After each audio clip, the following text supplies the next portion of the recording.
ध्यान दो भाई, बिल्कुल। कल आपने ग्लूकोज को बनाने के जो मेथड्स हैं वे पढ़े थे। उसमें आपको पता है इसी प्रकार कि आप उसमें आपकी बुक में एनसीईआरटी में दो मेथड दिए गए हैं। पहला मेथड दिया गया है ग्लूकोज बनाने का क्या, सुक्रोज, दूसरा स्टार्च। पहले में एसिड लिया था क्या, H+। अब वो H+ के हमने जैसे कल दो बातें आपको बताई थी भाई, वो H+ HCl का हो सकता है, वो H+ किसका हो सकता है, H2SO4 का हो सकता है। अब यहीं से हम चलते हैं स्टार्च की ओर। यदि हम स्टार्च के थ्रू ग्लूकोज बनाते हैं तब हमें टेम्परेचर थोड़ा बढ़ाना पड़ेगा, ठीक है, बस ये ध्यान रखना। और थोड़ा कुछ प्रेशर भी, ये कल हम चूक गए थे इस बात से, इसलिए मैं दोबारा रिकैप में यही बताता हूं। जिस चीज से हम भूल जाते हैं, चूक जाते हैं, उसे एक बार तो आपने कर ही दिया, कल पढ़ लिया कल अच्छी प्रकार। दूसरी बार में जब मैं रिकैप कराता हूं जैसे कि अब करा रहा, तो उसमें हम जो चीज हमसे पहले दफा छूट गई वो दूसरी दफा ना छूटे, ठीक है, वो देखते हैं। तो सबसे पहले बात करते हैं हम ग्लूकोज की, और ग्लूकोज का method of preparation, method of preparation, ठीक है भाई, बिल्कुल धीमे धीमे पढ़ाऊंगा, और ये धीमे धीमे ही पढ़ा रहा मैं कर करके। और ये थ्योरेटिकल पोर्शन ज्यादा है इसमें से, बायोमोलिक्यूल्स में से। अब सुक्रोज को, ग्लूकोज को बनाने की एक मेथड है। पहला मेथड था, कल भी हमने पढ़ा, सुक्रोज से, फ्रॉम सुक्रोज, ठीक है भाई।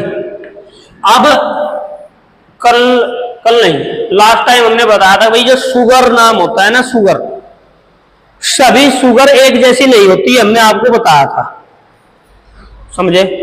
अब मोस्टली शुगर मीठी होती है, लेकिन सभी शुगर मीठी नहीं होती, ये भी आप ध्यान रखेंगे, ठीक है।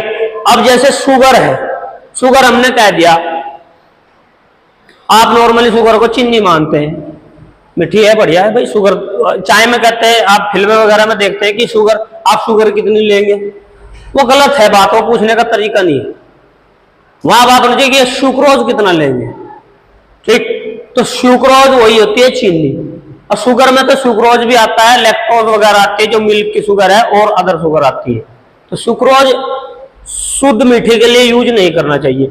तो यहीं पे सुक्रोज लेते हैं। सुक्रोज का फॉर्मूला 12-22-11 हमने बताया था, इस प्रकार आप याद रखेंगे। CHO सब में रहना है,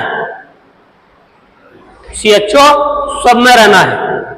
तो ये लो CHO 12-22-11, ये हुआ सुक्रोज। इसका करा रहे आप hydrolysis, H2O+, H2O, acidic medium रख सकते हैं आप, और एसिड हमने बताया था यहाँ पर आप H2SO4 यूज कर सकते हैं, या HCl ले सकते हैं, मर्जी आपकी, कुछ भी ले लो, ठीक। तब इस स्थिति में आपको एक मॉलिक्यूल किसका, ग्लूकोज का, यानी C6H12O6, और साथ में एक मॉलिक्यूल फ्रक्टोज का, C6H12O6। ध्यान रखेंगे मॉलिक्यूलर फॉर्मूला सेम है, लेकिन इनका जो एटम्स होंगे उनके अरेंजमेंट अलग अलग रहेंगे। जैसे मैं कहूं कि भाई ये ग्लूकोज है, हम क्यों इसको ग्लूकोज कह रहे हैं, ये स्टडी करके पता लगता है कि ये जो ग्लूकोज होता है ये एक एल्डोज होता है, समझ रहे मेरी बात को। एल्डोज, एल्डो कहां से है, एल्डिहाइड से है, और जो फ्रक्टोज होता है वो एक कीटोज होता है। ये सारी बात आगे जब हम इसके होवर्थ प्रोजेक्शन बनाएंगे, गोल साइकिल वाले स्ट्रक्चर इसके बनाएंगे, वहां इन चीजों का पता लगेगा डिटेल में। तो ये होगा क्या, ग्लूकोज। अब ग्लूकोज में भी दो वैरायटी आती है, एक डी ग्लूकोज, एक एल ग्लूकोज, ठीक है। ये डी और एल नॉर्मली हमने ये चीज कहां पढ़ी थी, कोई बच्चा बता देगा, अमन के कल याद थी। ये चीज हमने फर्स्ट चैप्टर में पढ़ी थी, और जहां आइसोमेरिज्म था, ठीक। ईसा अमन को छोड़कर बाकी किसी कुछ नहीं पता होगा ये हमने कहां पढ़ी कहां नहीं पढ़ी, लेकिन आप लोगों की गलतफहमी है, फर्स्ट चैप्टर में हम इस चीज को करा के आए थे और ज्यादातर उस दिन गौरी सी थी सारी की सारी मौजूद। जिस दिन ये बहुत अच्छे प्रकार कराई थी, जब मैंने आपको एनेंशियोमर, मिरर इमेज ये वगैरह बताए थे और कायरल कार्बन या अनसिमेट्रिकल कार्बन के बारे में बताया था। ठीक, और वहीं से आता है ऑप्टिकल एक्टिविटी का एक पोर्शन और उसमें से निकल के आते हैं ऑप्टिकल आइसोमर्स। ऐसे आइसोमर्स क्या, जो पीपीएल को रोटेट कर देते हैं, क्लॉकवाइज रोटेट कर रहा तो D form, anti clockwise rotate कर रहा तो एल फॉर्म। डी का मतलब यहां पर होता है डेक्स्ट्रो से और एल का मतलब होता है लेवो से। नॉर्मली हम यही चीज हम पढ़ के आ रहे हैं पीछे से। अब यहाँ पे एक पॉइंट आपने नोट करना है कि ये बात ठीक है भाई, डेक्स्ट्रो रोटेटरी, लेवो रोटेटरी ये ऑप्टिकल एक्टिविटी से रिलेटेड होता है, लेकिन यदि हम इस चीज को डी ग्लूकोज और एल ग्लूकोज में अप्लाई कर रहे हैं तो यहाँ पे ये जरूरी नहीं है कि ये डी ग्लूकोज, एल ग्लूकोज या ये कार्बोहाइड्रेट जिन्हें हम डी से एल से रिप्रेजेंट कर दें ये ऑप्टिकल एक्टिव हैं। समझ रहे, ये कोई जरूरी कंडीशन नहीं है। ठीक है, अब जैसे मैंने कल कहा था भाई, जो दिव्य है ये एक वॉइस है, लेकिन सभी वॉइस दिव्य नहीं है। समझे मेरी बात को? तो वही बात यहाँ पे है। ये बात ठीक है, डी और एल फॉर्म ऑप्टिकल एक्टिविटी को रिप्रेजेंट करता है अब मोस्टली अधिकांश से, लेकिन यहाँ पे कार्बोहाइड्रेट्स में डी और एल का रिलेशन यहाँ पे ऑप्टिकल एक्टिव होने से नहीं है। हो भी सके, नहीं भी हो सकता, कंफर्म नहीं है। यह लाइन एनसीईआरटी में बिल्कुल एज इट इज बड़ी बड़ी लिखी हुई है। ठीक है, आपने अगर पढ़ी हो, अगर जाकर तो आपको पता होगा इस बात का। अब ये बन गया आपका ग्लूकोज और फ्रक्टोज।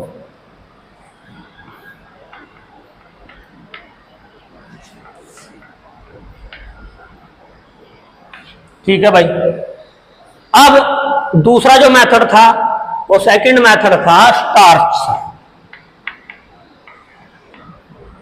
स्टार्च जो होती है बड़ी भारी भरकम स्पीसीज होती है, पेड़ पौधों की जड़ों में, तनों में इसमें ये पाई जाती है। या आप कहें जो गोभी देखिए आपने, गोभी, फूल गोभी, और उसका जब वो फूल निकाल दिया, नीचे का जो तना बचता है, स्टेम बचता है, उसमें भीतर एक खाने योग्य भाग होता है। अक्सर करके घर में जो माताएं बहनें होती हैं उसे काट के छील कर उसे खा भी लेते हैं, बच्चों को भी देते हैं। ठीक, और जो वो छील दिया उसमें रेसे से निकलते हैं, फाइबर से, तो वो जो एरिया है उसके चारों ओर का वो स्टार्च का होता है। नहीं सॉरी, सेलुलोज का, सेलुलोज की बात कर रहे हैं। ठीक, और स्टार्च और सेलुलोज एक ही फैमिली के हैं। ठीक, तो जो स्टार्च होती है मोस्टली प्लांट्स वगैरह में पाई जाती है। तो क्या करते हैं हम अब इस स्टार्च को, और ये भारी भरकम चीज है, कोई छोटी मोटी चीज नहीं है, कंपेयर देन सुक्रोज से ये बहुत हैवी होती है। और जो हैवी होने की वजह से जब इसका हाइड्रोलाइसिस करते हैं वो बात ठीक है, हमें ग्लूकोज मिल रहा है यहाँ पे, एक तरफा ग्लूकोज, कुछ नहीं, बस ग्लूकोज ही ग्लूकोज। लेकिन ऐसा करने के लिए यहाँ पे थोड़ा प्रेशराइज करना पड़ेगा, थोड़ा टेम्परेचर भी बढ़ाना पड़ेगा। ठीक, ये इस चीज का आप ध्यान रखें। टेम्परेचर एग्जैक्टली पता नहीं, लेकिन हाँ मुझे नहीं पता, ये इससे तो ज्यादा ही रहेगा। तो स्टार्च का फॉर्मूला होता है क्या, CHO 5 10 और कितना,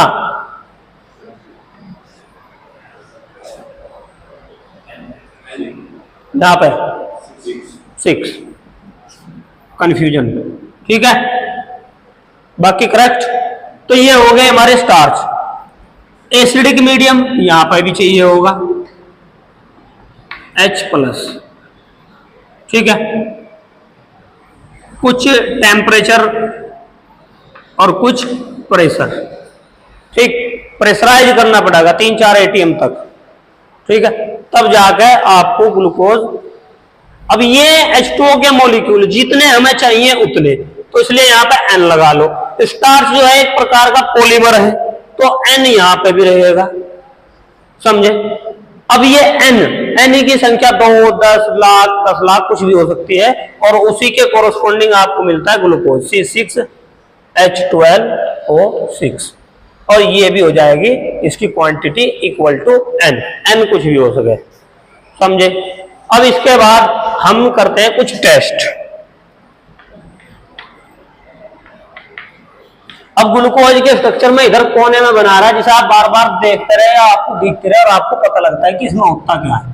CHO ये होता है इसमें एक एल्डिहाइड या कार्बोनिल ग्रुप आप कह दो, CH2OH, और एक ये होता है प्राइमरी अल्कोहल ग्रुप, ये हो गया एल्डिहाइड ग्रुप।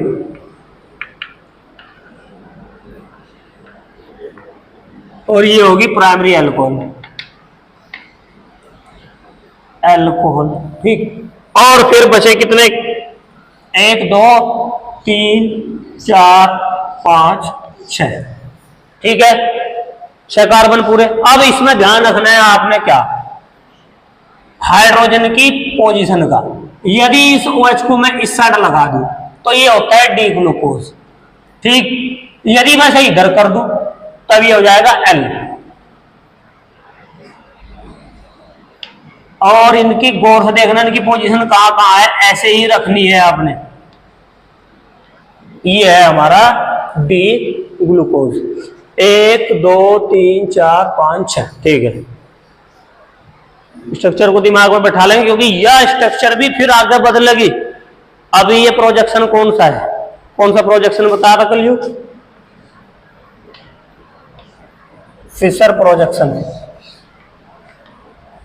ये प्रोजेक्शन भी मैंने सिखाए थे आपको सारे के सारे, Fischer projection, Newman projection, flying wedge, ये हो गया।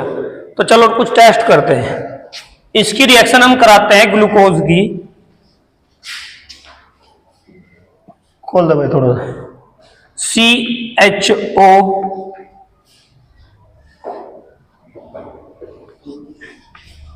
CH2OH, OH पर मत ला रहे,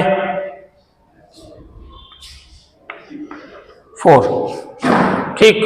इसकी रिएक्शन करा रहे हम किसके साथ, हाइड्रोजन आयोडाइड के साथ।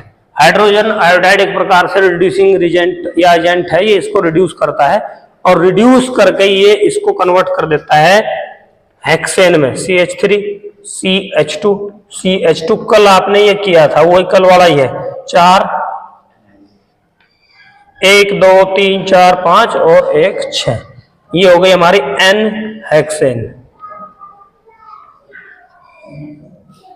ये टेस्ट हमें बताता है कि जितने भी ये कार्बन हैं सारे के सारे एक स्टेट चेन में जुड़े हुए हैं, यानी कि भाई कोई कार्बन इधर उधर है। ये टेस्ट हमें इस बात को बताता है, number first. Number second test हमने किया था किससे, ब्रोमीन वाटर का कर लो,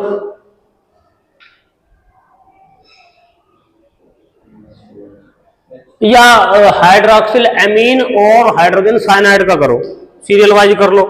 चलो ये हमारे पास है ग्लूकोज OH H का होल 4। अब ये समझ में आ रहा है होल 4 क्यों लिख रहा मैं, अरे तुम्हारी तो समझ में आ रहा, ये भी है महान मूर्ति। कितने हैं ये ब्रैकेट में, 4, तो सारों को इकट्ठे करके 4 कर दो वहां पे, तो वही चीज है वो, CH2OH हो गया। अब इसकी रिएक्शन हम करा रहे किससे, हाइड्रोक्सिल एमीन का। एमीन होता है हमारा NH2, ये रहा अमीन। अगर इसकी वैलेंसी पे OH लगा दिया तो ये होगा हाइड्रोक्सिल एमीन। इसके अब कार्बोनिल ग्रुप क्या है, यहां दिखाता हूं मैं इस रिएक्शन को। ये रहा हमारा कार्बोनिल ग्रुप का, ये कार्बोनिल ग्रुप, ठीक। NH2 के 2 हाइड्रोजन इस कार्बोनिल ग्रुप के साथ निकल जाएंगे, सही रिड्यूस कर देंगे।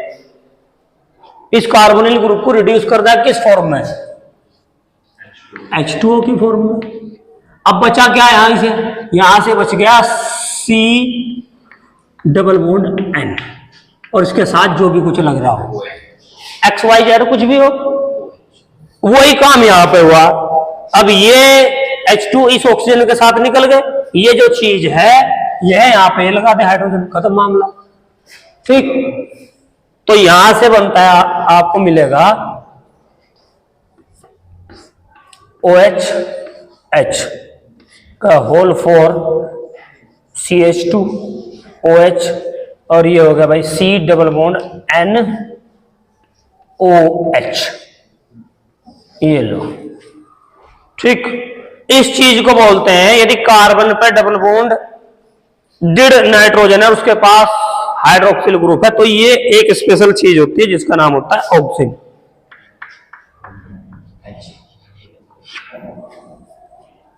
डबल बॉन्ड वो तो लग जाएगा, तो उसकी बड़ी बात नहीं है, बात है इस चीज की। ठीक, ये कार्बन पर डबल बॉन्डेड एन है और उसके साथ OH लगा हुआ होता है, तो वो होता है ऑक्सिन। अच्छा, इसी की रिएक्शन हम कराएं किसके साथ? ये काम हमने पढ़ा था जब नाइट्रोजन के यौगिक पढ़ रहे थे वहां पर, या कार्बोनिल कंपाउंड में भी था। ठीक, एल्डिहाइड कीटोन में भी था, नाइट्रोजन वाले में भी था। अब जो करेंगे यू कहां है? यू चैप्टर फर्स्ट का काम है। कौन सा? जब रिएक्शन करा रहे हैं हम किसके साथ? HCN के साथ। आपको पता है HCN इस प्रकार टूट जाएगा और ये आपको CN माइनस देगा, जो क्या होता है? एक स्ट्रॉन्ग न्यूक्लियोफाइल होता है। ठीक, अब जब ये न्यूक्लियोफाइल है तो जाहिर सी बात है SN रिएक्शन देगा ही। चलो करते हैं। ये रहा हमारे पास C डबल बॉन्ड दिखा दो, चाहे डबल बॉन्ड OH का होल फोर CH2OH, ये रहा। अब ये साइनाइड हमला करेगा इस पे, किया हमला। जैसे ये इस कार्बोनिल ग्रुप पर अटैक करेगा, अब भाई कार्बोनिल ग्रुप पर अटैक करके बॉन्ड बनाने की तो कोशिश करेगा वहां से। अब कार्बन के बॉन्ड कितने? 1 2 3 4, पांचवा वो भी आएगा। 10th क्लास में क्या पढ़ गए हम? कार्बन की टेट्रावैलेंसी, टेट्रा ही रहेगी। अब ये क्या करता है? ये तो स्ट्रॉन्ग है, तो हटने का इसका तो काम आके बॉन्ड बनाना ही है, तो किसी को तो हटना पड़ेगा। तो यहां से ये हट सकता है क्योंकि ये इलेक्ट्रोनेगेटिव ऑक्सीजन है। और कार्बोनिल जो ग्रुप होता है, कार्बोनिल ग्रुप पे हमने एक सेपरेट वीडियो बना रखी, नेचर ऑफ कार्बोनिल ग्रुप। इसका नेचर यही होता है कि ये पार्सली पॉजिटिव होता है कार्बोनिल ग्रुप का कार्बन, और पार्सली निगेटिव होता है कौन? ऑक्सीजन। इसलिए ये इलेक्ट्रॉन डेंसिटी इस वजह से ऊपर पहुंचती है, पहुंच गई। चलो ये निगेटिव बन गया, ये कर लेते हैं थोड़ी देर के लिए रहेगा ये काम, लंबे समय तक नहीं। हाँ, इंटरमीडिएट मान सकते हैं इसको। CHO निगेटिव और ये इधर जोड़ लो CN, ठीक, और CH2OH का होल 4। अब ये क्या करता है? ये इधर से निकाल लेगा ये प्रोटॉन, प्रोटॉन भी तो वही है, कैप्चर कर लेगा, OH में कन्वर्ट हो जाएगा। अब ऐसा कार्बन जिस कार्बन पर साइनो ग्रुप भी और हाइड्रोक्सिल ग्रुप भी होता है, तो दोनों से साइनाइड ग्रुप से साइनो और हाइड्रोक्सिल से हाइड्रिन, साइनोहाइड्रिन, तो ये हो जाएगा साइनोहाइड्रिन। ये हो गया हमारा H और OH का होल 4, और ये हो गया भाई C, और इसी पे लग रहा साइनाइड, और इसी पे लगा दिया हमने OH, और यहीं पे कौन था बचा हुआ? हाइड्रोजन, और यहां CH2OH, ठीक। तो ये होता है साइनोहाइड्रिन।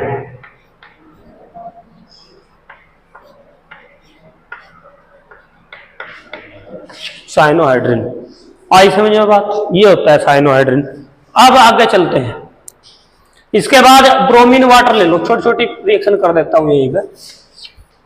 तीसरा टेस्ट, नंबर 3। ब्रोमीन वाटर क्या करता है? ये इसको ऑक्सीडाइज करता है, ठीक है। ब्रोमीन वाटर ऑक्सीडाइज करता है, माइल्ड ऑक्सीडाइजिंग एजेंट है, ठीक।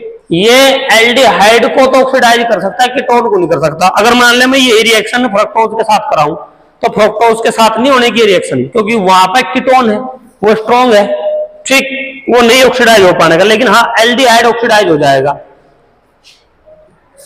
अब चैप्टर फर्स्ट में ही हमने नहीं, एल्डिहाइड कीटोन वाले चैप्टर में आपने एल्डिहाइड को ऑक्सीडाइज किया था, काय में?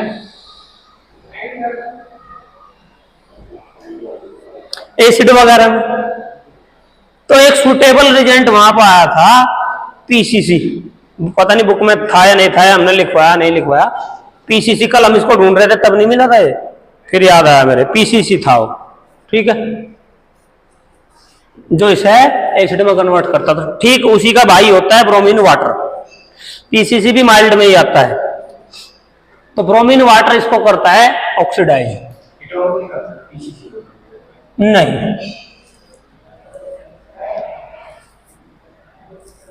कहा गया ग्लूकोज, चलो ये रहा CHOOH का होल फॉर CH2OH अब Br2 यानी ब्रोमीन वाटर, और ये मिलता है आपको COOH, यानी जो हमारा ये एल्डिहाइड ग्रुप था ये वाला, ये अब कन्वर्ट हो गया किसमें, कार्बोक्सिलिक ग्रुप में, और आपको ये मिलता है OH H का होल फॉर CH2OH। इसका नाम बता दो जरा मुझे, क्या था? गर्ल्स बताएंगे,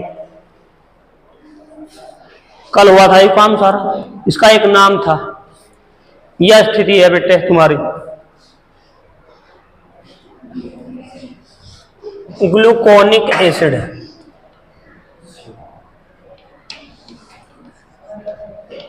एसिड, ठीक, पढ़ नहीं रहे बेटे, इस चक्कर में हो कि अगर इंटर तो हो ही जाएगी और अपना फिर ब्याह हो जाएगा अपना, जिसके बारे में पढ़ेंगे जाएगा अपना देखागा जो होगा, है या सोच गलत है।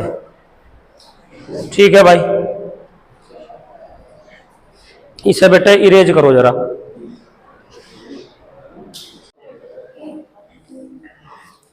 हाँ, नेक्स्ट जो टेस्ट है हमारा नंबर 4 होगा, वो है रिएक्शन विद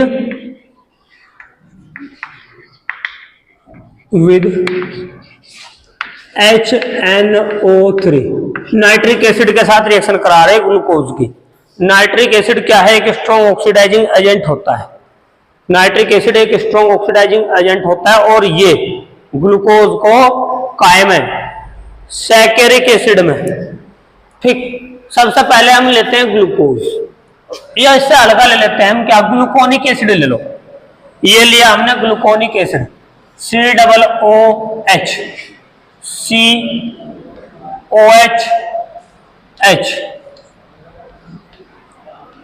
CH2OH, ये हो गया ग्लूकोनिक एसिड। ग्लूकोनिक एसिड, इसे क्या कर रहे हैं भाई हम, HNO3 जिसका नाम है नाइट्रिक एसिड, इसके द्वारा इसको ऑक्सीडाइज करा रहे हैं, क्योंकि ये नाइट्रिक एसिड क्या होता है, स्ट्रॉन्ग ऑक्सीडाइजिंग एजेंट है। ये किसी को नहीं छोड़ता, सबका इलाज कर देता है, कैसा ही कंपाउंड हो।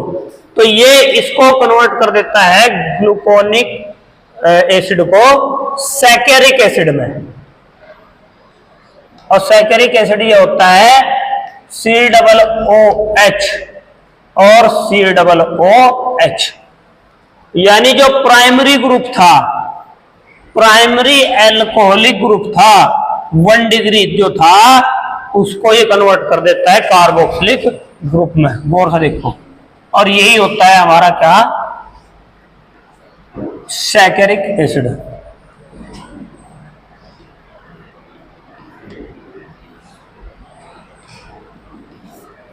सैकेरिक एसिड। अच्छा, दूसरा इसी का भाई एक और काम कर सकते हैं। चलो इस बार हमने ग्लूकोनिक एसिड लिया, तब इस बार हम लेते हैं ग्लूकोज को ही ले लो। अब ग्लूकोज में है हमारा एल्डिहाइड ग्रुप CHO और बाकी OH4 और प्राइमरी ग्रुप CH2OH। समझेंगे इस बात को, ये कलर्ड में इसलिए बना रहा है जिससे कि आपको पता लगे चल क्या रहा। ठीक, तो इसकी रिएक्शन करा रहे हैं हम नाइट्रिक एसिड के साथ, HNO3 के साथ। ये ऑक्सीडाइजिंग एजेंट है, स्ट्रॉन्ग है, तो सारा सबका इलाज बांध देगा, इसका भी और इसका भी। और डायरेक्ट आपको मिलता है ये COOH, यानी एक डाई कार्बोक्सिलिक एसिड। तो आप कह सकते हैं, यदि आपको कोई कहे, आ जाते हैं ऐसे क्वेश्चन कि भाई एक डाई कार्बोक्सिलिक एसिड बनाओ, अब बना कर दिखाओ, तो आप यह रिएक्शन मजे में लिख दियो, है ना। डाइकार्बोक्सिलिक एसिड है, यानी जो सैकेरिक एसिड है ये एक डाइकार्बोक्सिलिक एसिड है, क्योंकि इसमें 2 कार्बोक्सिलिक ग्रुप होते हैं। ठीक है, आगे बढ़ते हैं, थोड़ा सा आगे बढ़ते हैं। आगे एक बात आती है ग्लिसरॉल्डिहाइड की। ठीक, ग्लिसरॉल्डिहाइड क्या है, जो एनसीईआरटी में दिया गया है, ये दिया गया है आपकी बुक में, यानी इसमें से 3 कार्बन गायब कर दिए, ग्लूकोज में से 3 कार्बन गायब कर दिए। ठीक, ग्लिसरॉल्डिहाइड।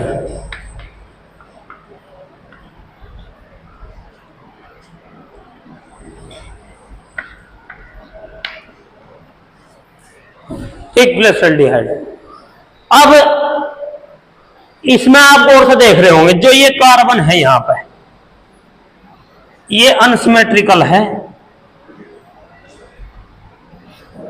और अनसिमेट्रिकल है तो कायरल है, कायरल है तो ऑप्टिकली एक्टिविटी है, ऑप्टिकली एक्टिविटी है तो डी या एल जरूर होगा। अब वही बात जैसे ग्लूकोज में फॉलो की गई थी, यदि OH, यदि ये OH राइट हैंड साइड है तो इसको डी ग्लिसरॉल्डिहाइड या पॉजिटिव ग्लिसरॉल्डिहाइड भी आप इसको कह सकते हैं।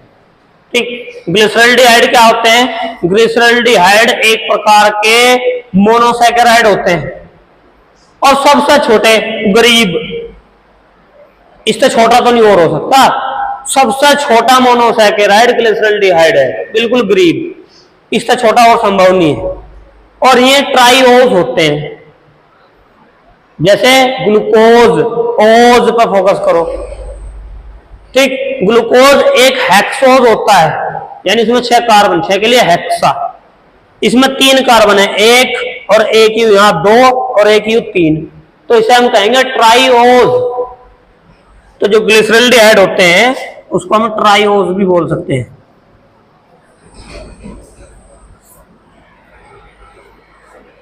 ठीक, ऐसे ही दूसरा क्या हो सकता है,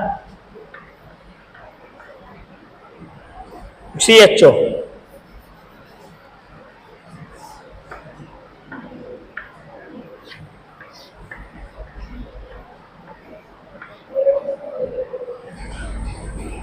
ये हो जाएगा CH2OH, ये हो गया L या निगेटिव कह लो।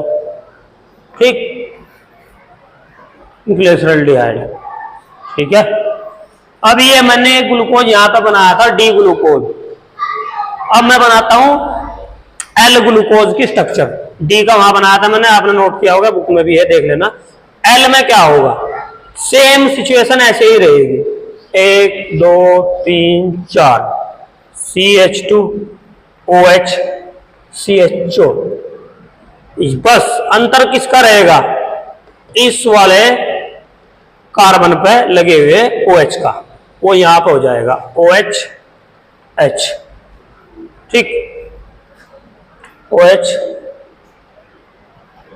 OH-H H, 1 2 3 4 5 6।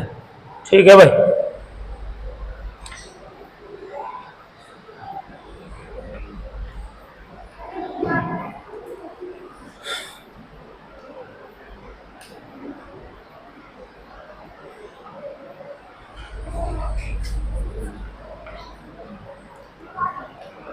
ये वाला एल ग्लूकोज। ठीक, तो ये थे ग्लूकोज की स्ट्रक्चर और फिर कुछ टेस्ट थे। अब इसमें हम आगे पढ़ेंगे ग्लूकोज की हॉवर्थ स्ट्रक्चर। ये फिशर वाली थी,